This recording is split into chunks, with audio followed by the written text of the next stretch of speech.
Hello' student, welcome to my class. আজিৰ এইটো ভিডিঅ'ত আমি আলোচনা কৰিম ক্লাছ 7-ৰ 1.1 ইউনিট 2। ইয়াত কি কৈছে, প্ৰথম কুৱেশ্যনটো চোৱা, তলত দিয়া সংখ্যাসমূহ আখৰেৰে লিখা। অৰ্থাৎ আমাক সংখ্যাত দিয়া আছে, আখৰেৰে লিখিব লাগে। ইয়াত কিমান দিছে? একক, দশক, শতক, হাজাৰ, অযুত, লাখ, নিযুত। অৰ্থাৎ 12,43,700 এনেকৈ আমাক লিখিব দিছে। মই ইয়াত লিখি দিছোঁ, চোৱা, তোমালোক চবেই গোটেইকেইটা মিলাই ল'বা। ইয়াত চোৱা, মই 1 নম্বৰৰ এটো লিখি দিছোঁ, বিটো লিখি দিছোঁ, চিটো লিখি দিছোঁ, ডিটো লিখি দিছোঁ, তোমালোকে মিলাই লোৱা। এতিয়া 2 নম্বৰ কুৱেশ্যনটোত চোৱা, কি কৈছে, তলত দিয়াসমূহ সংখ্যাৰে লিখা। অৰ্থাৎ ইয়াত আখৰেৰে দিছে, আমাক কি লিখিব দিছে? সংখ্যাত লিখিব দিছে। বুজি পাইছা? এতিয়া ইয়াত কি কৈছে, 5,20,312।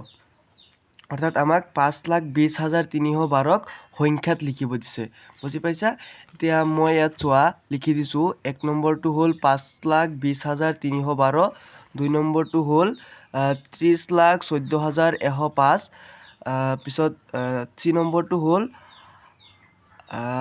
77,000 নহয়, 77,55,666। বুজি পাইছা? তোমালোকে মিলাই ল'বা। এতিয়া ইয়াত চোৱা, এটা টপিক দিছে, সংখ্যাৰ বিস্তাৰিত ৰূপ। অৰ্থাৎ কাৰ্ডৰ এটা খেল আছে। এতিয়া আমি 1.2 অনুশীলনটি কৰাৰ আগতে এই খেলটো খেলি লওঁ। ইয়াত কি কৈছে, ৰাজু, আমিনা, জোচেফ, তৰা, মিজিং, সুজাতা আৰু বিজিতে একেলগে কাৰ্ডৰ সহায়ত খেলি আছে। তেওঁলোকৰ হাতত তলৰ তালিকাখনত দিয়া ধৰণৰ কাৰ্ড আছে। অৰ্থাৎ Raju 1, Amina card 10, Joseph card 100, তৰা কাৰ্ড 1000, মিজিং 10,000, সুজাতা 1 লাখ, বিজিত 10 লাখ। বুজি পাইছা? 10 লাখ নহয়, এইটো কিমান? একক, দশক, শতক, হাজাৰ, অযুত, লাখ, নিযুত। 10 লাখ। বুজি পাইছা? এতিয়া ইয়াত চোৱা, কি কৈছে, আমিনাৰ হাতৰ পৰা 5খন কাৰ্ড ল'লে কাৰ্ডকেইখনে মুঠ কিমান সংখ্যা বুজাব? এতিয়া ইয়াত চোৱা, আমিনাৰ হাতত কিমান আছে? 10। 10 যদি আমি 5 বাৰ লওঁ, কিমান হ'ব? 50। এতিয়া ইয়াত চোৱা, 50 দিছে। বুজি পাইছা? এতিয়া 6,000 সংখ্যাটো পাবলৈ তৰাৰ হাতৰ পৰা কেইখন কাৰ্ড ল'ব লাগিব? তৰাৰ হাতত কি কাৰ্ড আছে? 1,000। অৰ্থাৎ 6,000 পাবলৈ কিমান বাৰ ল'ব লাগিব? 6 বাৰ ল'ব লাগিব। বুজি পাইছা? গতিকে আমি ইয়াত কি লিখিম? 6 বাৰ। বুজি পাইছা? এতিয়া যদি জোচেফে 7খন কাৰ্ড দিয়ে, তেন্তে কোনটো সংখ্যা পোৱা যাব? জোচেফৰ হাতত কোনটো কাৰ্ড আছে? 100 আছে। কিমান বাৰ দিব? 7 বাৰ। তেতিয়া কিমান পাম? 700। বুজি পাইছা? আৰু এতিয়া কি কৈছে, বিজিতাৰ হাতত থকা কাৰ্ডত লিখা সংখ্যাটো পাবলৈ সুজাতাৰ পৰা কেইখন কাৰ্ড ল'ব লাগিব? বিজিতৰ হাতত কি আছে? বিজিতৰ হাতত আছে 10 লাখ। কি কৈছে পিছত? থকা কাৰ্ডত লিখা সংখ্যাটো পাবলৈ সুজাতাৰ পৰা কেইখন কাৰ্ড ল'ব লাগিব? সুজাতাৰ হাতত কিমান আছে? সুজাতাৰ হাতত আছে 1 লাখ। অৰ্থাৎ কিমান বাৰ ল'ব লাগিব? 10 বাৰ ল'ব লাগিব। বুজি পাইছা? 10 বাৰ হৈছে। এতিয়া আহা, আমি 1.2 ইউনিটটো কৰোঁ। এতিয়া 1 নম্বৰ কুৱেশ্যনত কি কৈছে চোৱা, 20খন কাৰ্ড ব্যৱহাৰ কৰি গঠন কৰিব পৰা আটাইতকৈ ডাঙৰ আৰু আটাইতকৈ সৰু 4টা অংক বিশিষ্ট সংখ্যা দুটা কি কি? 20খন কাৰ্ড ব্যৱহাৰ কৰিব দিছে আমাক, আৰু আটাইতকৈ ডাঙৰ আৰু আটাইতকৈ সৰু সংখ্যা দুটা উলিয়াব দিছে। কিমানটা অংক বিশিষ্ট হ'ব লাগিব? 4টা অংক বিশিষ্ট হ'ব লাগিব। বুজি পাইছা? এতিয়া চোৱা কেনেকৈ কৰোঁ আমি। 20খন কাৰ্ড ল'ব দিছে ন। এতিয়া যদি আমি 1,000কে লওঁ, 1,000কে যদি লওঁ, যদি আমি 10টা লওঁ, কিমান হৈ যাব? 10,000 হৈ যাব। 10,000 হৈ যাব ন। 10,000 হ'লে কিমানটো হৈ যাব? 1, 2, 3, 4, 5টা। আমাকতো 5টা কোৱা নাই, আমাক কেইটা কৈছে 4টা কৈছে বুজি পাইছা গতিকে আমি 1000 9টা ল'ম কিমান হ'ব 9000 হ'ব বুজি পাইছা এতিয়া কিমানটা হ'ল কাৰ্ড আমাৰ কিমানটা গ'ল 9টা গ'ল মনত ৰাখিবা বুজি পাইছা এতিয়া যদি আমি 100 যদি 10টা লওঁ কিমান হ'ব 1000 বুজি পাইছা এতিয়া 1000 আৰু 9000 কিমান হ'ব 10000 হৈ যাব 10000ততো 5টা সংখ্যা আহি যাব অংক আহি যাব গতিকে নহ'ব আমি কিমানটা ল'ব লাগিব 9টা ল'ব লাগিব বুজি পাইছা এতিয়া কিমান হ'ব 900 এতিয়া 9000 আৰু 900 যোগ কৰিলে 9900 হ'ব ঠিক 4টা অংক হ'ব বুজি পাইছা এতিয়া কিমানটা গ'ল আৰু 9টা গ'ল টোটেল কিমান 9 9 18 বুজি পাইছা এতিয়া যদি আমি 10 যদি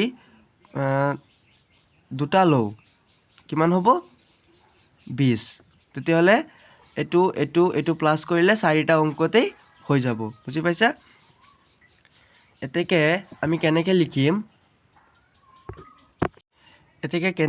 আমি 1000ৰ কেইটা কাৰ্ড লৈছোঁ 9টা 100ৰ কেইটা কাৰ্ড লৈছোঁ 9টা আৰু 10ৰ কেইটা কাৰ্ড লৈছোঁ 2টা বুজি পাইছা এতেকে আমি আটাইতকৈ ডাঙৰ সংখ্যাটো লিখিম এতেকে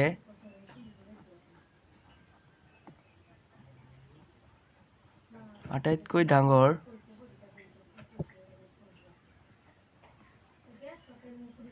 সংখ্যাটো কিমান হ'ব 1000ৰ কাৰ্ড কেইটা লৈছোঁ 9টা কিমান হ'ব 9000 বুজি পাইছা 100ৰ কাৰ্ড কিমানটা লৈছোঁ 9খন কিমান হ'ব 900 পিছত 10ৰ কাৰ্ড 2খন কিমান হ'ব 20 কিমান হ'ব 9920 9920 অৰ্থাৎ আটাইতকৈ ডাঙৰ সংখ্যাটো কি হ'ব 9920 বুজি পাইছা এতিয়া চোৱা আমাক আৰু কি উলিয়াব লাগে আটাইতকৈ সৰু সংখ্যাটো উলিয়াব লাগে এতিয়া যদি আমি 1000ৰ কাৰ্ড এটা লওঁ আমি কিমান পাম 1000 পাম 1000 পাম বুজি পাইছা আকৌ যদি আমি 1ৰ কাৰ্ড যদি কিমানটা লওঁ 19টা টোটেল আমাৰ কিমানটা কাৰ্ড আছে 20টা ইয়াত আছে 19 ইয়াত আছে কিমান 1 টোটেল কিমান হ'ল 20 এতিয়া আমি কিমান পাম 19এই পাম এতিয়া বুজি পাইছা তোমালোকে যদি ভাবা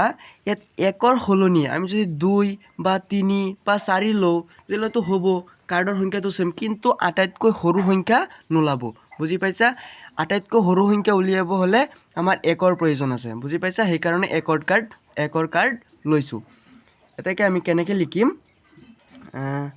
1000ৰ কাৰ্ড এটা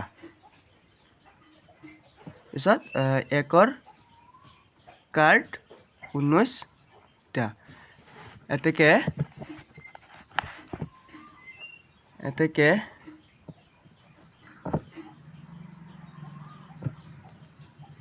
এতেকে আটাইতকৈ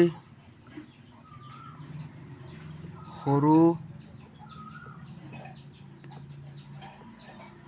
সংখ্যাটো কিমান হ'ব ইয়াত আছে 1000 ইয়াত আছে 19 1000ৰ এটা 19ৰ এটা কিমান হ'ব 1019 বুজি পাইছা এইটোৱে হ'ব 1 নম্বৰৰ আনচাৰ চোৱা বুজি পাইছা এয়া 2 নম্বৰ কুৱেশ্যনটো চোৱা 2 নম্বৰ কুৱেশ্যনটোত কি কৈছে 245619 সংখ্যাটো পাবলৈ কাৰ্ড নিৰ্বাচন কৰা যাতে কাৰ্ডৰ সংখ্যা সৰ্বনিম্ন হয় কাৰ্ড নিৰ্বাচন কৰিব দিছে আৰু কাৰ্ডৰ সংখ্যা সৰ্বনিম্ন হ'ব লাগিব বুজি পাইছা এতেকে আমি সংখ্যাটো লিখি লওঁ 245619 বুজি পাইছা এতেকে একক দশক শতক হাজাৰ অযুত লাখ গতিকে 1 লাখ দশক শতক হাজাৰ অযুত লাখ 1 লাখৰ কিমানটা দুইটা বা দুইখন কাৰ্ড বুজি পাইছা পিছত কিমান আছে 45000 গতিকে 10000ৰ দশক শতক হাজাৰ অযুত 10000ৰ কিমানখন ল'ব লাগিব 4খন কাৰ্ড পিছত কিমান আছে 5000 গতিকে 1000ৰ 5খন কাৰ্ড পিছত কিমান আছে 100ৰ 100ৰ 6খন কাৰ্ড পিছত কিমান আছে 19 19ৰ পিছত 10ৰ দুইখন নাই নাই একখন এটা কাৰ্ড